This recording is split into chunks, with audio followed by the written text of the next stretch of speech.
Developing story here. New footage obtained by Bloomberg showing the alarming moments right before a pedestrian was struck and killed by a Tesla using the company's full self-driving technology back in 2023.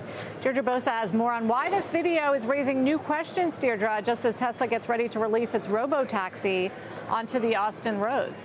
Yeah, I mean, the video itself is disturbing. We're only going to show you a screenshot from it, but I'll tell you what the footage shows. It's the Tesla rounding a curve into bright sun glare that would be hard even for a human to see, failing to brake for stopped traffic, hazard lights, or even a person waving it down. Now, the pedestrian, a 71-year-old grandma, she was killed on impact.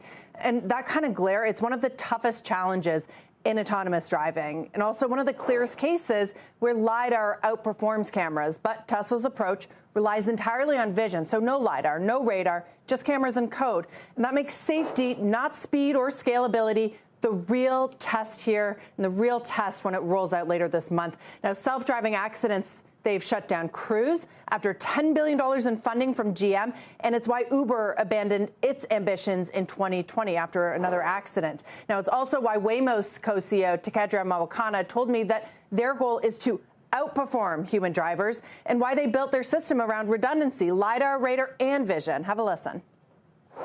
You have to be able to see at night.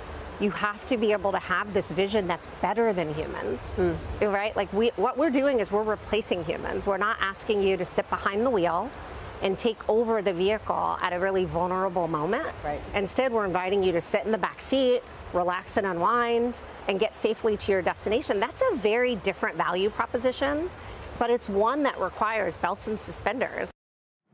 So Tesla's going the opposite way, vision only, and this is just days or weeks away from deploying fully driverless robotaxis on public roads in Austin, Texas, a state with robotaxi-friendly regulation, and it's also where Musk is playing catch-up, as our Jen Elias writes about on .com. Federal regulators, though, they are investigating whether Tesla's system is fundamentally flawed in low visibility conditions, like in sun glare. Now, for investors, the risks are mounting too. Musk himself has said that self-driving is the difference between Tesla being worth a lot or basically zero. Wall Street is already gaming out the downside. Citi this morning writes, if a Tesla robotaxi crashes, Uber shares could benefit. They say, quote, keep an eye on the news, which I know we all will be, whether that happens in days or weeks.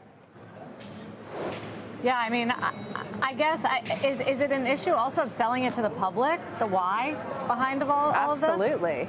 I mean, you know, we've had self-driving cars here in San Francisco. We've seen them for years. It's been in commercial operation for at least a year, and still you hear people nervous to get in them, even though the safety record, so much of it is public. They have a whole Safety Hub website dedicated to it, and really trust is one of the major factors around mainstream adoption. It's why, you know, even some of our colleagues say they're going to come here, they don't want to get into one. But once you do, it kind of puts you at ease because of how sort of boring it is, how just obviously it functions. But remember, in a Waymo, you're sitting in the back seat.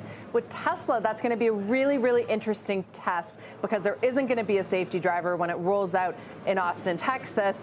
And, you know, convincing the public that it's safe. I mean, like I said, it completely crushed the businesses at GM, which is Cruise, the subsidiary, and at Uber. So we'll see what happens. All right. Thank you, Deirdre.